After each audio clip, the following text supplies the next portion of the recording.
Today we're at the Big Bang Fair. It's the idea of the Engineering Education Scheme Wales. It's been running for 26 years. It runs in North and South Wales, and this year they've had more teams than ever, 100 taking part.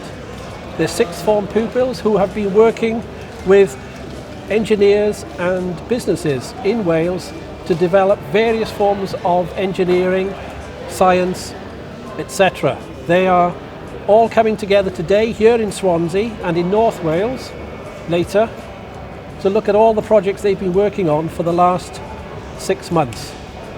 And I think we should now join them as we take a quick tour of the Big Bang.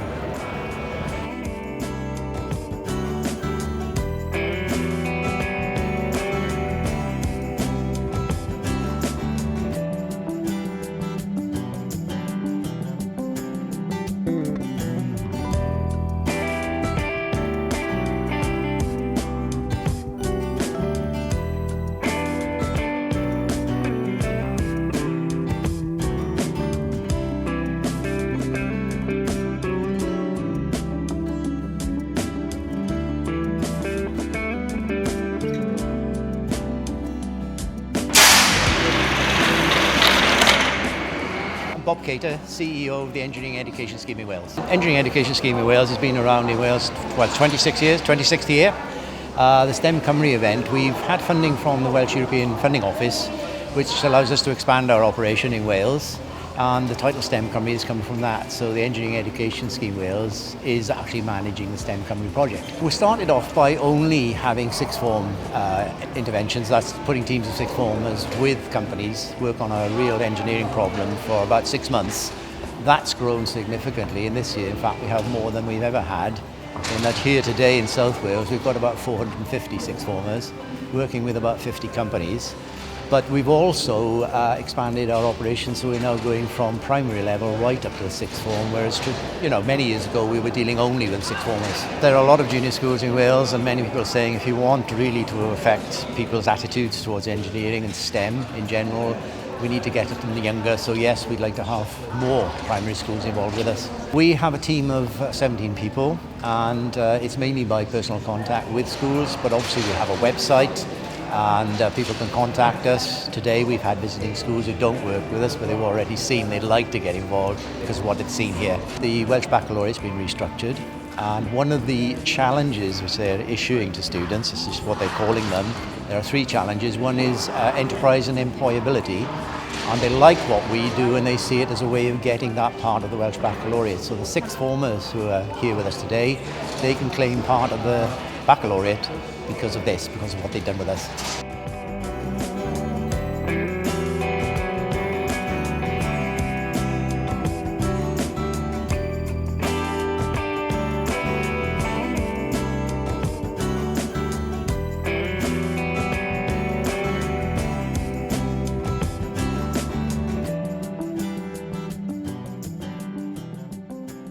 Tim Williams, Chief Executive of the Welsh Automotive Forum and also Chair of Trustees of the Engineering Education Scheme Wales.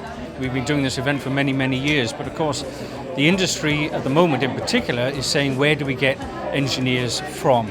So this event really is a way of saying to the young folk that are here, there is a demand for you out there. And the announcement of both Aston Martin and recently TVR, of course, mean nearly 1,000 jobs directly in engineering and automotive manufacturing. It's a very exciting time, but of course the industry at large also needs more engineers. So it's not just automotive, it's aerospace, it's the electronic side as well.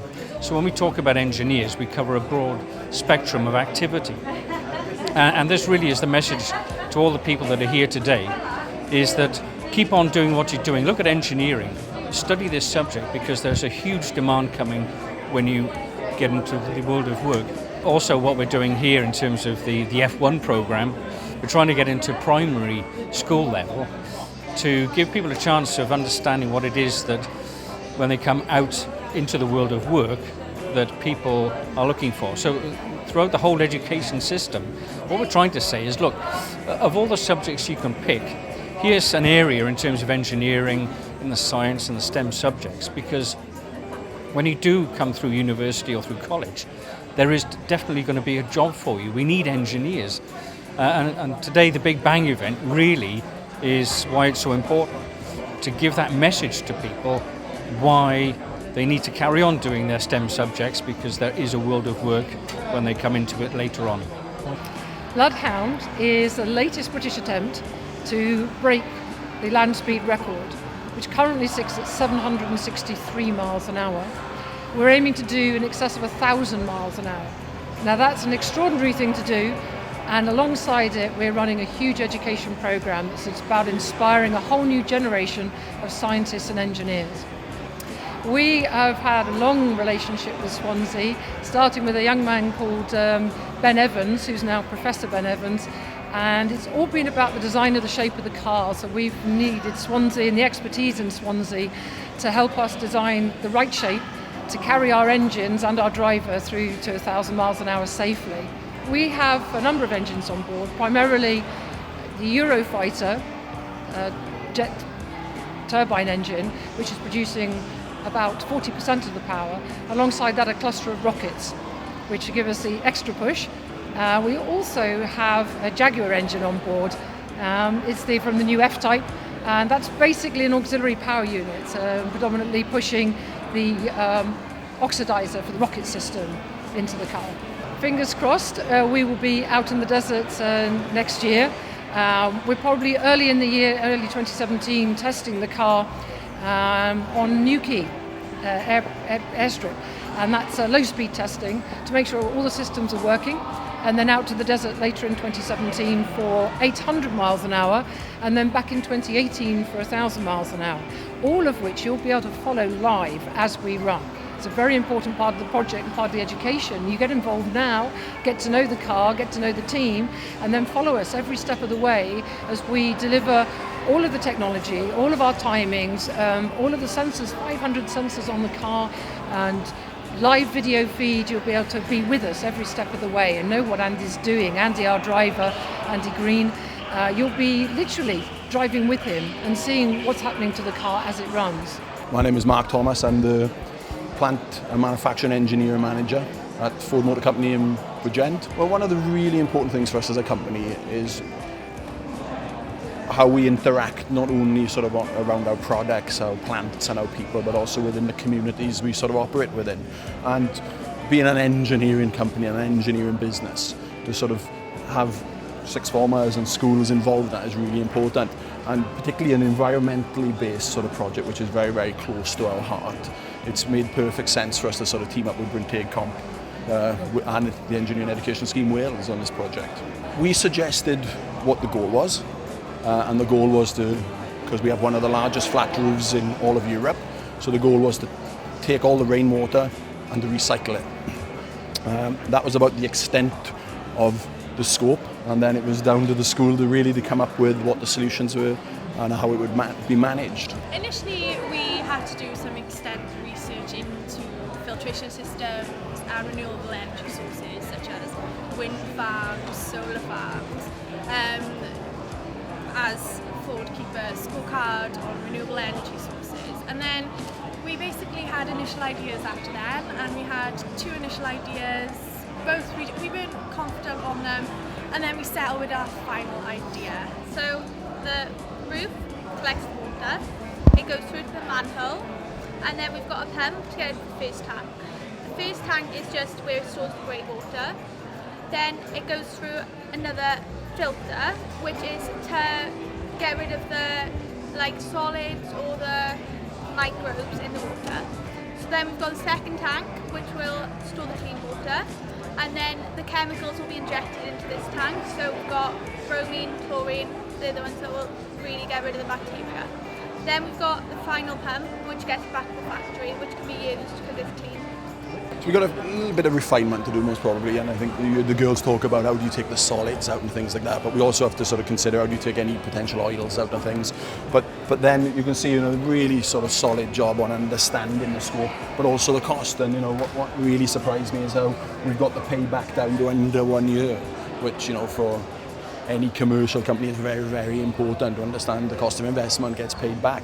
So we're going to spend some time with the school now, understanding how to refine it, the size of the tanks, where they could be located, And the hope is then that they're going to come and visit the plant and then present to not only our plant manager but hopefully our director and look at going forward and implementing it.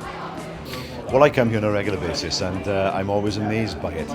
What's particularly impressive is the ingenuity, quite often over a short space of time, and also the amount of money that can be saved for the partner companies as they work with young people. And it shows we've got the talent in Wales, and events like this help to promote that. Well, there's the F1 Challenge, of course, for younger children. That works really well for them. And I've seen some incredible presentations over the years as well, because one of the things that happens here is that, yeah, it's an engineering project, but it also helps young people's presentational skills. And I think what the F1 Challenge does is excellent for the younger age group, and then we see, of course, what happens as the youngsters get older. We've already got engineering opportunities in Wales, from BAMC to GE to General Dynamics, but of course Toyota and Airbus in the north.